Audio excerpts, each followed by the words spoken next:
반갑습니다. 말씀의 강 김초롱입니다. 얼마 전에 문의가 들어왔는데요. 이 동영상과 함께 제가 만든 노트와 파워포인트를 어떻게 다운받을 수 있냐 이렇게 물어보시는 분들이 계시는데 지금 현재 웹사이트를 제작 중인데 다 완성이 안 됐습니다. 그래서 지금 당장에는 올려드리지 못하게 돼서 죄송하게 생각하고요. 또 웹사이트가 완성되는 대로 제가 올려드리도록 하겠습니다. 아마 한 10월 초경에는 되지 않을까 그렇게 저도 기대를 하는데요. 하여튼 빨리 올려드리도록 하겠습니다. 오늘은 언약 시리즈 5번째 강의입니다. 제목은 새 언약은 십자가 사건과 오순절 사건을 통해 성취되었다라는 제목의 강의입니다. 예수 그리스도의 십자가 죽음은 새 언약을 위한 것이었습니다. 예레미야 선지자를 통해서 또 그 후 여러 선지자를 통해서 약속하여 주신 하나님의 새 언약은 예수 그리스도 때 드디어 그의 십자가 죽음을 통해서 이제 맺어지게 되었습니다. 우리가 그걸 어떻게 알 수 있을까요? 그 이유는 예수께서 살아생전에 여러 번 제자들에게 자신이 왜 죽는지, 자신의 십자가 죽음의 목적이 무엇인지를 설명해 주셨습니다. 그것도 여러 번 반복해서 설명을 해 주셨어요. 그것을 우리가 순환 예고라고 하는데요. 또 부활 예고라고 하는데 그것을 우리가 복음서에서 자주 읽을 수가 있죠. 그런데 그 죽음에 대한 설명 중에서 특별히 자신의 죽음은 새 언약과 관계가 있다라는 그러한 설명이 있습니다. 어디에 나오냐면 최후의 만찬 때 특별히 포도주를 주시면서 하신 잔의 말씀에 나옵니다. 그래서 우리가 이 예수 그리스도의 최후의 만찬 때 잔의 말씀을 우리가 연구해 봐야 됩니다.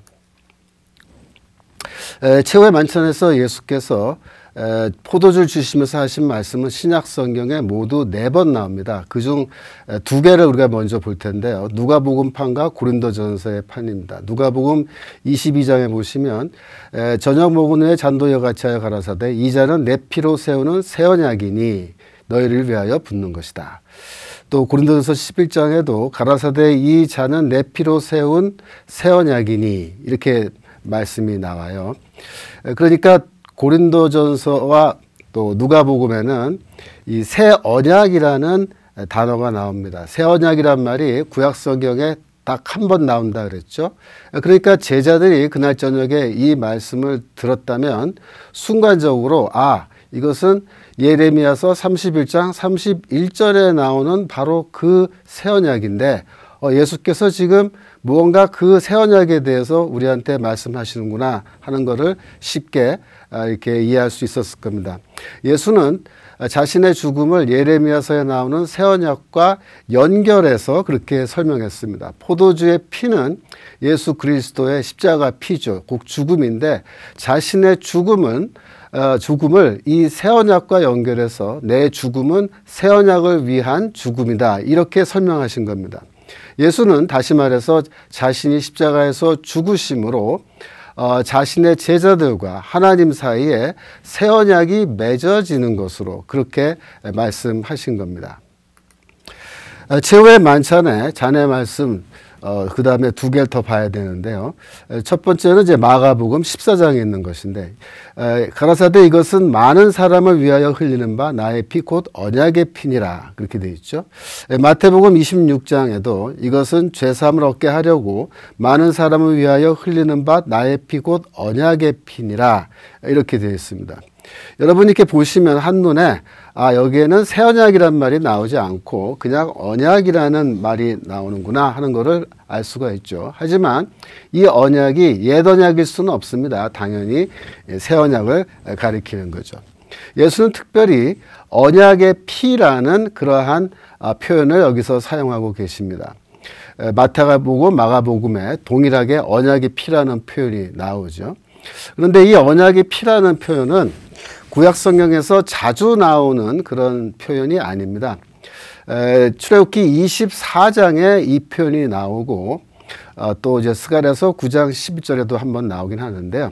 특별히 출애굽기 24장에 나오는 8절 말씀 모세가 그 피를 취하여 백성에게 뿌려가로되 이는 여호와께서 이 모든 말씀에 대하여 너희와 세우신 언약의 피니라 라고 해서 우리가 지난번에 이 말씀을 한번 공부했었죠.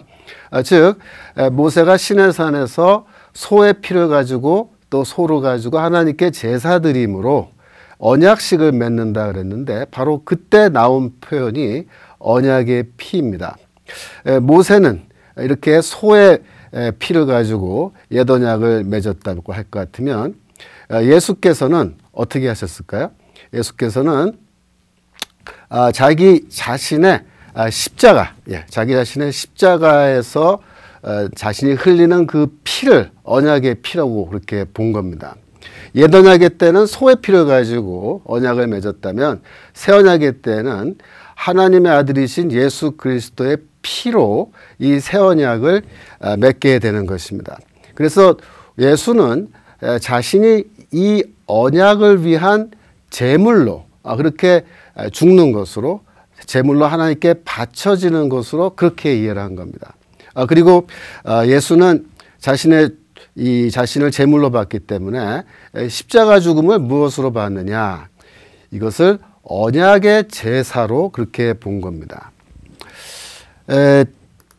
특별히 마가복음과 마태복음에 보시면 이렇게 그 많은 사람이라는 표현이 나왔었어요. 그래서 이 많은 사람이라는 표현이 어디서 유래한 거냐? 학자들은 대체로 이사야서 53장에서 온 것이라고 그렇게 봅니다. 여러분 이사야서 53장에 고난받는 주의 종의 노래가 나오고 있지 않습니까? 그러니까 예수는 자신의 죽음을 이 고난받는 주의 종의 노래와 연결해서 그렇게 생각하신 겁니다. 보시면 이사야서 53장 11절에 나의 의로운 종이 자기 지식으로 많은 사람을 의롭게 한다라는 그런 표현이 나왔죠. 여기 많은 사람이라는 표현이 나왔습니다. 그 다음에 12절에도 보시면 그가 많은 사람의 죄를 담당하며 라고 해서 많은 사람이라는 표현이 두 번이나 나오고 있는데 바로 이것이 마태, 마가에 나오는 잔의 말씀에 바로 그 많은 사람입니다. 십자가 죽음은 새 언약의 제사이면서 동시에 죄 용서를 위한 죽음이었습니다. 우리가 마가복음판과 마태복음판을 이렇게 비교해 보시면 한 가지 차이점이 있어요. 뭘까요? 바로 그거죠. 마태복음에는 죄 사함을 얻게 하려고 라는 표현이 있는데 마가복음에는 그게 이제 없는 거죠. 그렇다면 마태복음에는 왜 자네 말씀에 죄사함을 얻게 한다라는 말이 여기 포함되게 될까요? 그 이유를 우리가 한번 생각해 봐야 됩니다. 많은 학자들은 그 이유가 바로 예레미야서 31장 34절 때문이다 그렇게 얘기합니다. 우리가 지난번에 한번 공부했었죠. 예레미야서에 나오는 새 언약의 때에 두 가지의 추가적인 약속이 34절에 있는데 첫 번째는 하나님에 대한 지식이 온 세상에 가득하게 된다라는 것이고요. 두 번째는 죄 용서의 약속이라고 그랬죠. 내가 그들의 악행을 사하고 다시는 그 죄를 기억하지 아니하리라고 했는데 새 언약의 약속에 이 죄 용서의 약속이 포함되어 있지 않습니까? 그래서 마태복음에는 특별히 다시 한번 보시면 죄사함을 얻게 하려고 라는 표현이 여기에 추가된 것으로 봅니다. 우리는 종종 예수의 십자가 죽음은 우리의 죄를 용서하시는 그런 죽음이다 이렇게 얘기하는데 왜 그렇게 되는 걸까요? 그 이유가 바로 여기 있습니다. 그래서 예레미야서에 있는 그 약속이 죄 용서의 약속이 예수의 십자가 죽음을 통해서 성취되었기 때문이라고 그렇게 말할 수가 있겠습니다. 이제 예수의 잔의 말씀을 한번 분석해보고 또 정리를 해봐야 되는데요.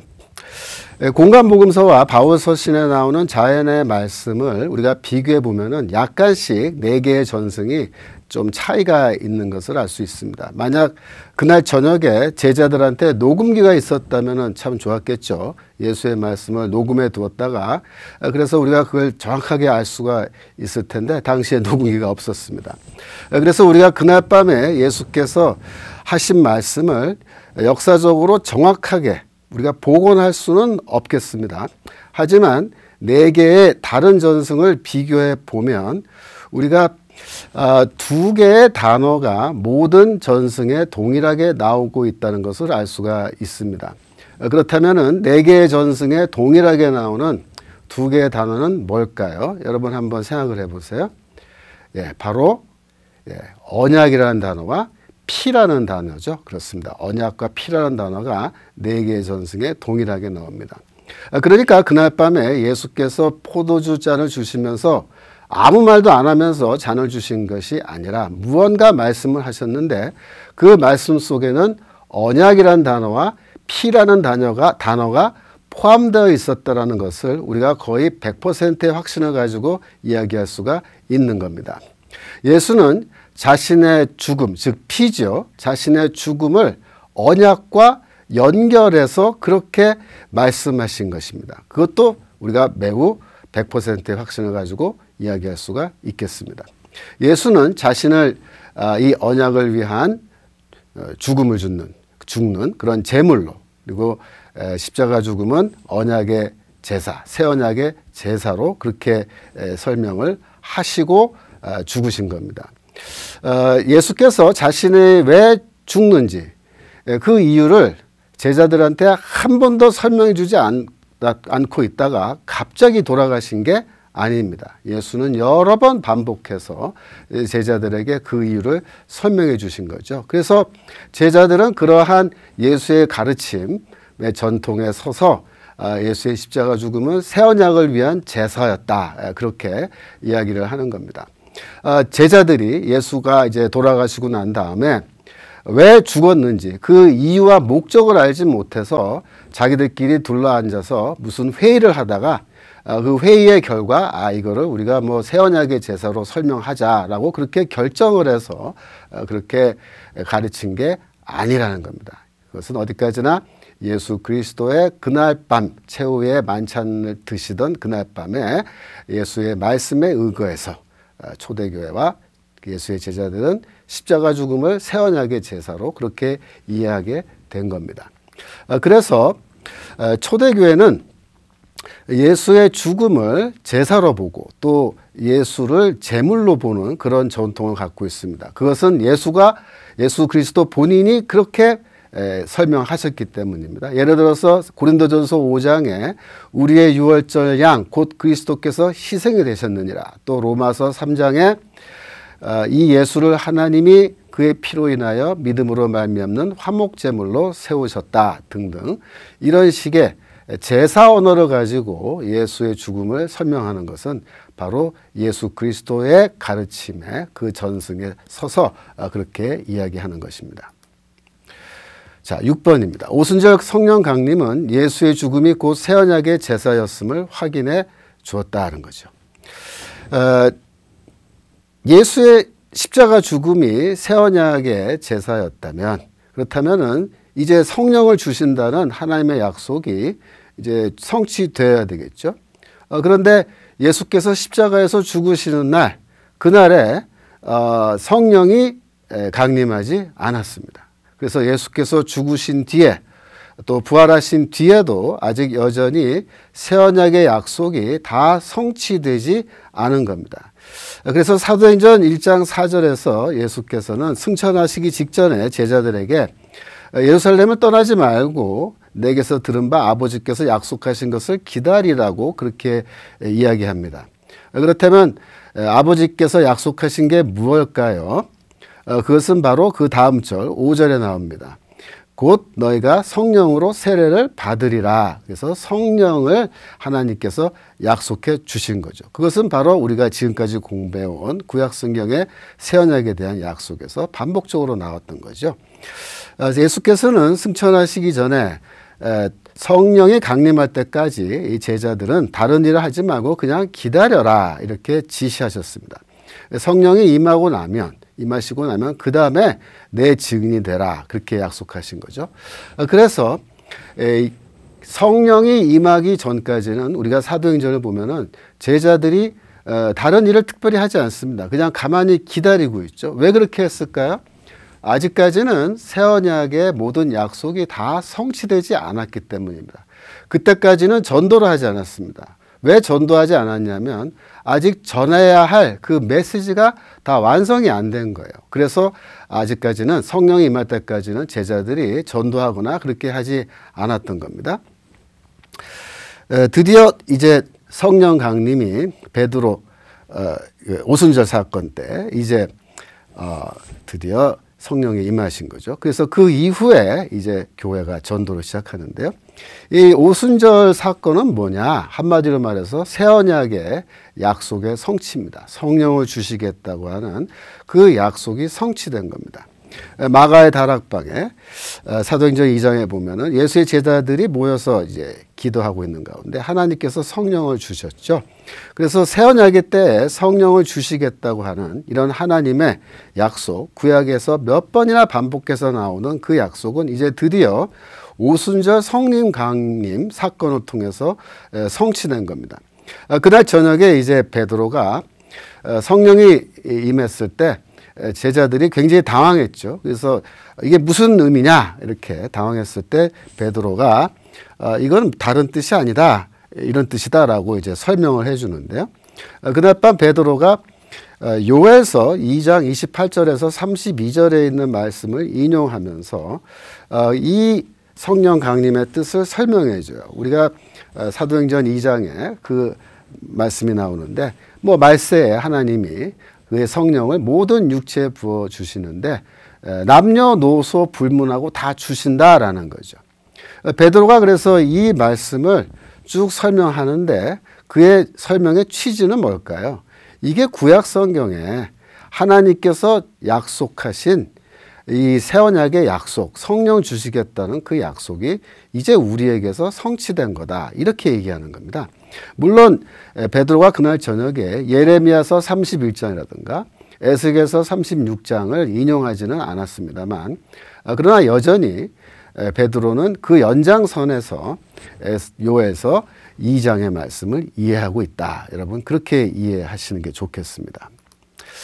오늘 우리가 공부한 내용 간단하게 정리해 보면, 예수 그리스도의 십자가 죽음은 새 언약을 위한 것이었죠. 그것을 어떻게 할 수 있나요?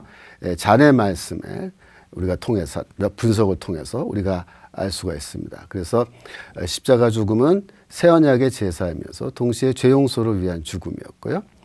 그래서 이러한 예수의 모든 잔의 말씀은 실제로 그날 저녁에 예수께서 무언가 자신의 죽음과 언약이 긴밀한 관계에 있음을 분명하게 얘기해 주는 그런 말씀을 하셨다라고 우리가 볼 수가 있습니다. 성령을 주시겠다는 그런 약속은 오순절 사건을 통해서 성취되었습니다. 그렇다면은 이제 우리가 이런 질문을 할 수 있습니다. 새 언약이 완성되었다면 옛 언약은 이제 어떻게 되는 거냐? 옛 언약은 여전히 유효한 거냐? 아니면 더 이상 유효하지 않은 거냐? 지금 우리에게는 몇 개의 언약이 있는 거냐? 옛 언약과 새 언약 두 개의 언약이 같이 있는 거냐? 아니면 하나의 언약이 있는 거냐? 이런 질문을 우리가 충분히 갖게 되겠죠. 그래서 제가 다음번 강의에서는 새 언약은 옛 언약을 대체하는 언약이다 하는 이런 제목으로 강의를 하도록 하겠습니다. 다섯 번째 강의는 여기까지 하도록 하겠습니다. 감사합니다.